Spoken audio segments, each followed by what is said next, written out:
Продолжуваме со сценариото на Утринска. Денес имаме повторно врвни уметници. На гости ни го носат некако духот на старата скопска чаршија, барем преку нели екранизирањето на кусата, ќе кажеме во 3 до 4-5 минути епизода токму од серијата Чаршија. А инаку мора да поздравам секако Сибел, која што ја собрава цела група на ветерани актери кои што имаат прилика секој четврток во 19:30 во 19 часот на социјалните медиуми да ја следат секоја премиерна епизода на Чаршија. 16-та ја имаше својата? 17-та била, извини. 17-та, значи сега одиме во 18-та, четврток, меѓутоа ќе пристигнеме до таму.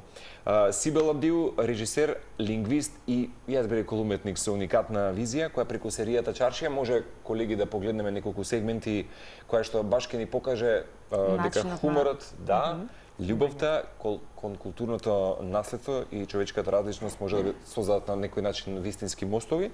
Оваа серија е повеќе од комедија, вистина една живописна приказна за соживот, за мултикултурноста и за убавината на секојдневието во едно историско место кое што го представа колективното помнење и секако енергијата на нашето Скопје.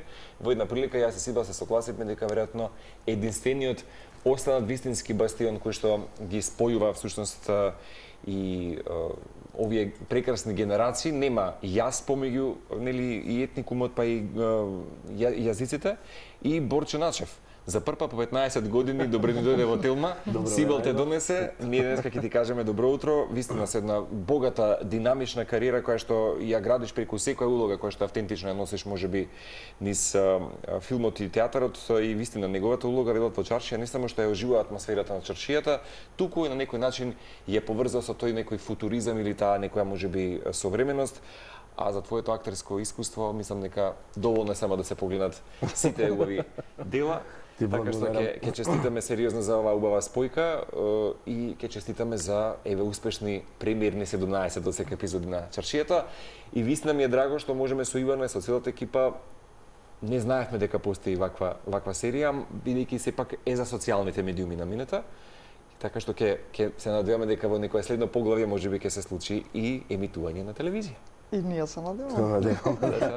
Добре ни дојдовте и еве ако сакаме да малку се вратиме назад на приказната, поточно на самата идеја и на почетокот на реализација на идејата, ќе би сакале да слушнеме како сето тоа започна, зошто баш старата скопска чаршија, иако ако треба да си предпоставуваме или размислуваме, имам толку многу причини зошто да се одбере токму чаршијата, која кај многумина ги враќа спомените и токму тие места каде што можеби сме поминале и пријатно време, па и она кое што сега ги привлекува очигледно и туристите, бидејќи сега да отидеме на старата скопска чаршија, секогаш е полна. Да. Се враќаме во 2020-та, далечната сега вака со пандемијата. Да, буквално далечната такво чувство имаме некако како да поминале векови. Да, во 2020, знаете, кога почна тој бран на пандемија, кога сите лутавме, не знаевме што правиме, нажалост нашава индустрија малце стивна и ние баравме, сега имавме малце повеќе слободно време од обично. И тогаш решив да седнам сама да напишам нешто. Ама, нажалост, идејата дојде од болка, затоа што се усети исто така еден бран на сегрегација што се случи во тој период. Барем јас тогаш го осетив, не знам, може било и од претходно, ама тогаш јас го почнав да го приметувам. И од таму почна идејата. Сега зашто беше чаршијата? Затоа што логично ми беше прва идеја што ми дојде на ум беше чаршијата, затоа што, како што кажа и Марко, еден од ретките бастиони што остана, каде што се уште постои тој мултикултурен свет. Јас со живот зборот не сакам многу да го употребувам, затоа што ми е банален. Тоа е живот, не е со живот. И така се роди таа идеја. Несериозно многу убаво кога заминувате по тие сокаци и улици, дури туристи знаат да кажат дека традицијата, историјата се испреплетува со тој футуризам или таа некоја современа нишка како современи хомо сапиенси. И вистина се уште може да се најдат дуќанџи, занечи, и тоа ја прави специфично, мислам дека старата скопска чаршија, па тука се испреплетува тој хумор, интересно како е на некој начин во секоја епизода поединечно, а Борче само еден може ликовите кои што му дава така еден пулс и магија на... Но се спојуваат имината и сегашноста Да. Потврда за тоа дека правиме нешто добро беше еден ден кога отидовме таму во Чаршија на снимање и снимавме некој екстериер. Мојата улога е еден татко кој што неговата ќерка се преселила некаде во Западна Европа, конкретно во Германија за подобар живот, подобри услови и така натаму.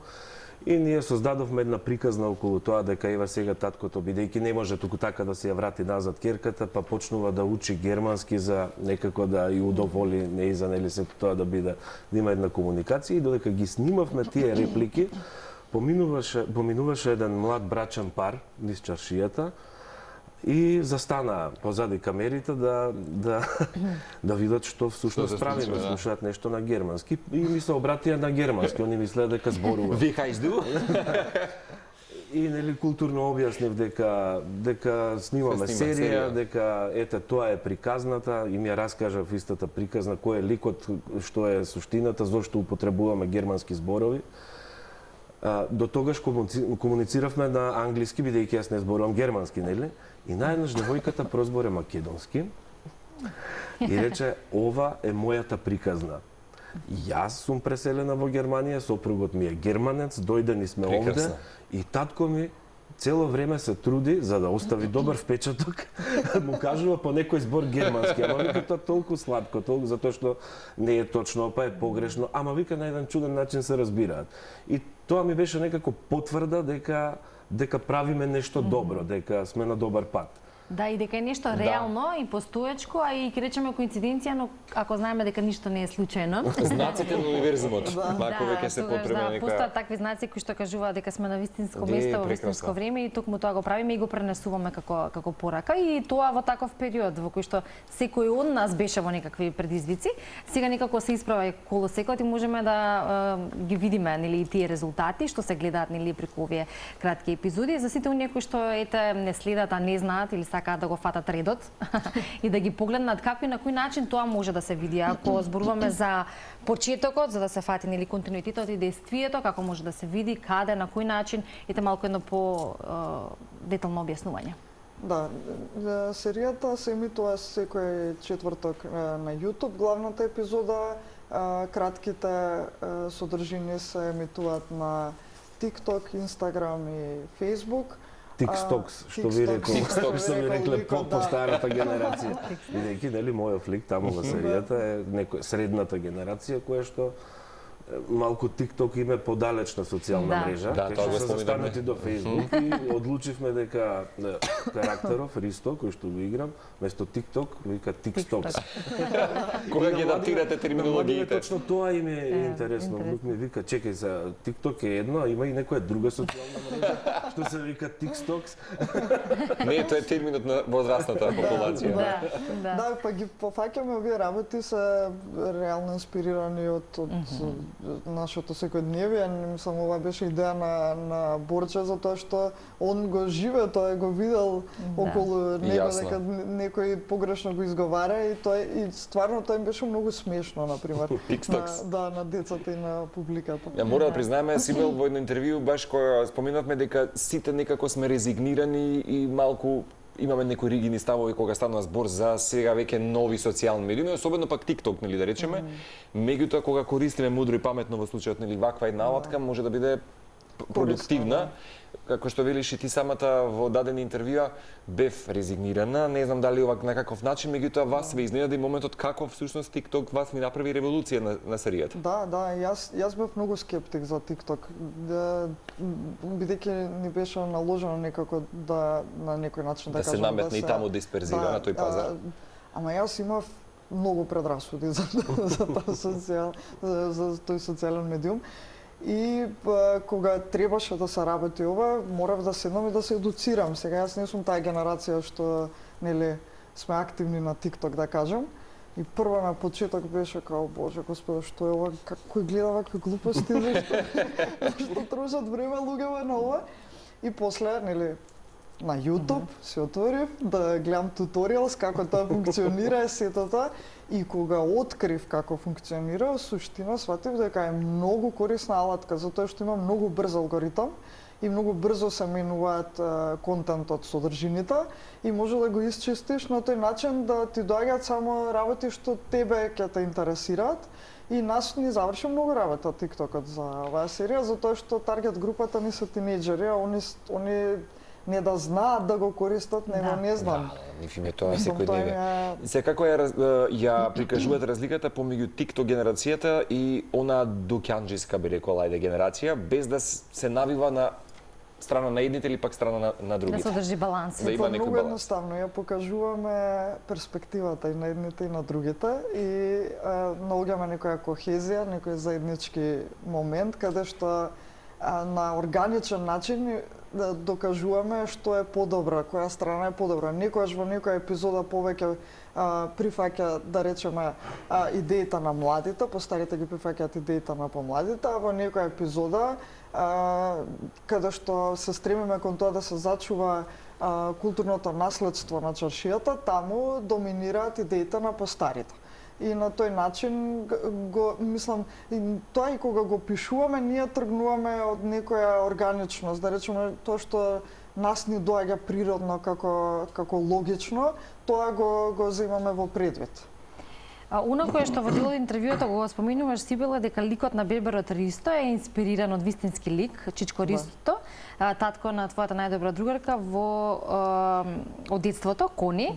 И најчесто кога нели имаме ситуации и можности за разговор со режисери успешни, многу често инспирација се вистински постоечки ликови, но секогаш постои причина зашто е тоа така. Па ете, може и за оваа приказна и зашто баш тој Чичко Ристо? Може би Чичко Ристо е факторот зашто јас станав уметник. Значи, тоа е предизвик. Да. Чичко Ристо работеше во опера и балет како тенор и ние со Кони, мојата најдобра другарка, ние сме генерација и буквално од бебиња сме заедно. И Чичко Ристо од многу мали, од 5-6 годинки, не носеше скоро на сите представи и може би не сакајки, он ме направил уметник со тоа што да ги засакаш тие. Да, ми ја вметнал таа магија, да кажам, на театарот и на уметноста. И после години јас искрено прво се запишав на англиска книжевност и тоа завршив и немав представа дека сакам да бидам или дека сум уметник, не знам како да го дефинирам тоа, не знам дали сум сакала или сум била, па дали ти ја одбра уметноста или таа дојде одбра. Да. И може така некоја сплетна околност, така да Кони и Чичко Ристо ми се посебни во мојот живот. И веројатно Чичко, извини Марче, во контекст на ова само Чичко Ристо го Борче така. Веројатно доволно добро му го долови тој лик, односно таа личност, за да може да се пренеси во самата серија, па ајде малку за тој карактер да исто да подобјасниме. Ристо е еден од дуќанџиите во чаршијата, каде што неговиот дуќан граничи со дуќанот на бурекџијата, кој што е албанец, нели, по националност, и дуќанот на сладкарот, кој што е турчин по националност. И основната, главната идеја, нели, за мултикултурализмот кој што го живее чаршијата, баш треба преку тие три лика да се долови. И генерацијски се тука, тие сите тројца дуќанчи од Еснавот имаат, нели, потомство, имаат своји деца, кои што исто така ги учат на тој соживот. И Ристо е, да речеме, секогаш кога нешто се случува драматично во чаршијата, Ристо ќе се појави тука со некаква идеја кај што е медијатор и ги некако ги решава работите и проблемите како да речем, а бавејќи се пак со својот проблем кој што го има, му помагаат тие нему и така има еден баланс помеѓу сите тие ликови. Инаку, она што е куриозитет за сето ова, ние денеска ги обожаваме ситком сериите, тие траат од прилика 20 до 30 минути, меѓутоа хуморот во овие епизоди е од 3 до 5 минути од прилика, како што можам да гледам и на кратките веќе, нели, видеа. проверив, прекрасна е инаку серијата. Официјално сега има домашната обврска. Меѓутоа како се менува раскажувањето, цел хумор е една приказна која што ја гледаме да речеме во 30 минутна епизода, 50 минутна епизода, да се сведе во тие неколку секунди што се вели или минутка, две, за да се прикажат познати некакви можеби нели диалози, да се вратат некои можеби стари зборови, архаизми и да се направи еден баланс помеѓу хуморот од турската заедница, албанската заедница, македонската заедница, бидејќи секој од нас има некакви жаргони, начини изразувања и различен хумор. Па сето тоа да се вклопи во тие 3 минути. Тоа беше предизвикот, најголемиот предизвик и за екипата на сценаристи со кои што ги пишуваме епизодите заедно. Тоа на почеток не беше многу тешко. Дури пробувавме, прво мислевме да ги правиме, да речеме 10 минути, ама да ги поделиме како епизода, како последователни две епизоди од по 5 минути, затоа што не можевме никако да ја најдеме формулата како да го спустите. Ем да дадеме порака, ем да ја насмееме публиката, значи многу беше. А да има суштина секоја епизода. Да, има суштина. Тоа беше многу тешко, ама после кога ја откривме формулата, после не стана многу интересно. И сега тука нормално едно е на папир, друго е на сет. Затоа што ти додека направиш само вовед во нештото, па потоа да има некаква тежина, структура, заплет, па потоа некаква опашка. Комедијата генерално е според мене и според надевам и Сибил ќе согласи и други колеги кои разговараме, комедијата е најтежок жанр за изразување. Мислам, лесно е да расплачеш некого или да навредиш некого или не знам што, оди па насмеј. Да, најтешко е да насмееш. Затоа комедијата е еден од најтешките жанрови за работа. И сега кратките форми се уште потешки, нели, во еден таков сублимиран тајминг да ти да поентираш. Како што рековте, да направиш вовед во приказната, да искулминира, да се заплете сето тоа, па и да добие некаков расплет и сето тоа да биде низ призмата на хуморот, но успешно го направија тоа. Сеќам првата епизода кога ја снимивме материјал од 10 минути баш. И тоа ако се измонтира во пократок формат, паѓаат клучни моменти кои што не можеш да ја раскажеш приказната. Па затоа моравме и да ја преснимиме и така натаму за да биде се тоа посублимирано. Борче, тебе ти е прв начин вака во 4-5 минути да ги... Во таков проект, да, кратки филмови сме снимале, но ваква форма на серија не сме работеле до сега, така што беше едно ново искуство и тоа мислам дека ни е прва соработка, така?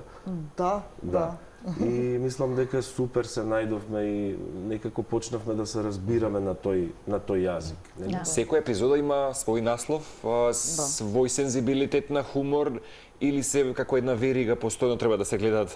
Не, може секоја епизода си е сама по себе на затворена приказна. Нормално има драматуршки текст со тоа што даваме вовед во ликовите, да речеме, тоа е моментот што ги поврзува сите епизоди, ама ако ги гледате засебно не по ред, пак имаат логика сами по себе. Ликовите си имаат свој континуитет од епизода во епизода, тие се истите ликови, но ставени во различни ситуации и секоја епизода раскажува различна приказна, така што нема континуитет од епизода во епизода.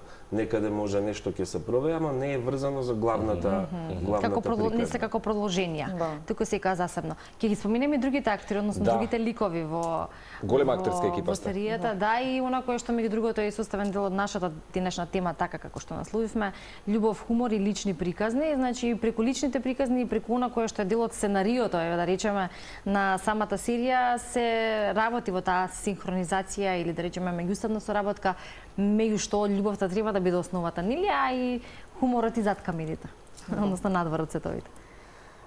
Морам да напоменам еден момент дека кога нели тоа што кажав, едно е на папир, друго е на сет кога се стигнува, ние секогаш пред снимање, ден пред снимање секогаш правевме и проби за секоја епизода. И тука произлегуваше органичноста. Значи тука екипата си го даде своето, нели, таа умешност што имаат актерите професионални, што може да допринесат за да може гледачите да воспостават емпатија, да ги направат вистински ликовите. Знаете, тие на папир не се вистински. Така е. Стануваат вистински кога почнуваат актерите да ги толкуваат. Тоа треба умешноста на самиот актер да го... Да. Така да ја имав работа со феноменална екипа, со тоа што морам да кажам дека мене стварно ми е многу тежок жанр комедија.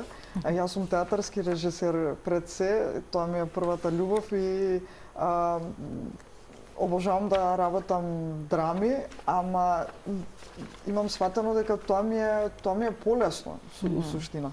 И тука во комедијата јас имав доста стравови, дали ќе успеам, дали тоа што мене ми е смешно, дали на публиката ќе биде смешно и така натаму.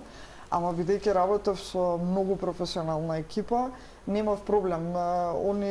Ние заедно го градевме ова, не е тоа само моје дело, него е на целата екипа. И актерите кога доаѓаа на проби, точно разбира што треба да се постигне во дадената епизода и дали со физички хумор, дали со додавање на реплики, на толкување или менување на некои реплики, ние го постигнувавме тоа што сакавме да го постигнеме и таа атмосфера што сакавме да ја постигнеме. А за актерската екипа, кој покрај Борчак уште покрај дузина Борчак актери се? морам да ги напоменам од турски театар Дженап, Селпин, Сузан, Јеткин, Дин, потоа Дио Рашити од албански театар, Беркан Ахмет, Адриан Азирини се приклучи подоцна, Стефан Николовски го имавме заборавам некој. Гоце колегата, да. Ти ми прости за презимето. Андонов, Гоце Андонов. Потоа Милена Блажевска, Оја Самет, Леле, многу ги има. Прекрасни стие, 30 епизоди што ги снимивме. Имавме и доста гест старс гости, актери што се уклучија така да ета голема екипата. Прекрасно. Колку епизоди? Дарија Ризова, Александар Михајловски, Аксел Мехмед. Колку епизоди имаме во првата сезона? 36. 36, значи дека дополнителни 18, оние кои што ги пропуштивте да ги погледнете. Само што на прашање до Борча исто како на дополнување на ова за таквата соработка, односно кога се менуваат така нели или кога има учествено поголем број актери, особено за ваков формат, каде што треба да се достигне кулминацијата, треба да се насмее публиката и треба тоа да биде во една таква форма, колку е тоа предизвикувачки дури и за актер со големо искуство. Предизвик е секогаш, пак ќе речам, комедијата е најтежок жанр за работа, но целата среќа е што, например, тоа што и Сибел го кажа, дека сценаријата како предложка што ќе ги донесе они како автори, на тие проби на некој начин ги доразвивавме сценаријата, имавме слобода. Тоа е една од големите работи, зошто ова може да се нарече успешен проект, затоа што имавме голема слобода да ги вметнеме своите идеи, како ние нели го доживуваме тоа што она го замислила како автор. И мислам дека тоа помогна многу за да се долови баш тоа што еве веќе го гледате на социјалните мрежи. Борче, само за крај, со оглед на тоа дека ако се влезе во твојата биографија, вистина ги гледаме сите тие прекрасни хайлайт моменти во истото, од нели почнувајќи од Сенки па Кајмак филмот и така натаму, да не погрешам, пред известен период во Будимпешта мислам дека даваше изјава за Ничија земја. Да. И баш го погледнав дека беше можеби еден средно редок проект кој што баш не подлегна туку така, не се предаде на предизвиците и канџите на пандемијата, некако лесно го отвори патот. 20 на дена бевме на гостување во Будимпешта со представата Ничија земја на Македонскиот народен театар, каде што сум дел од ансамблот. Ја одигравме представата, публиката ја прифати многу убаво, ја прими покрај тоа што нели за нив тоа е непознат јазик. Титлувана беше представата и на англиски и на унгарски, но после со публиката имавме средба, нели како прашање и одговори, разговори за представата и скоро сите луѓе кои што кажаа по нешто за представата кажаа дека ја гледале само на театарски јазик, дека титловите воопшто не ги читале, затоа што е мачно да се гледа театар на друг јазик, па да гледаш во превод и така натаму, но пораката од тие разговори беше дека и покрај тоа што гледале театар на јазик што не го разбираат, дека разбрале се суштински на самата представа. Да, а представата е стара 10 години и таму имаше прашање зошто еве одлучивте токму оваа представа да гостува, затоа што се бави со една актуелна тема, нели представата е правена по сценариото на Дани Становиќ, оскаровскиот филм 2000-та или не знам која го доби Оскарот, и е на тема војна. И мислам по-актуелна тема во денешница во војна не постои. За жал не постои. И ето затоа можеби изборот беше токму таа представа да гостува. Ви благодарам уште еднаш. Беше вистина одлично задоволство да ви имаме. Ке потсетиме чаршија кирилично, чаршија и латинично на YouTube, на TikTok, Instagram, Facebook, ке може да ги гледате секако премиерните епизоди кои што секој четврток следуваат во 19 часот. Ако сте пропуштиле, може да ги гледате. Ке посакаме многу премиери и дај Боже втора сезона. Тоа ќе го посакам. И национален сервис. И секогаш одлична инспирација, особено кога зборуваме за вакви убави приказни. Благодариме за времето и што во утре бевте дел од Утремска неделма. Благодарам за поканата. Секој ден.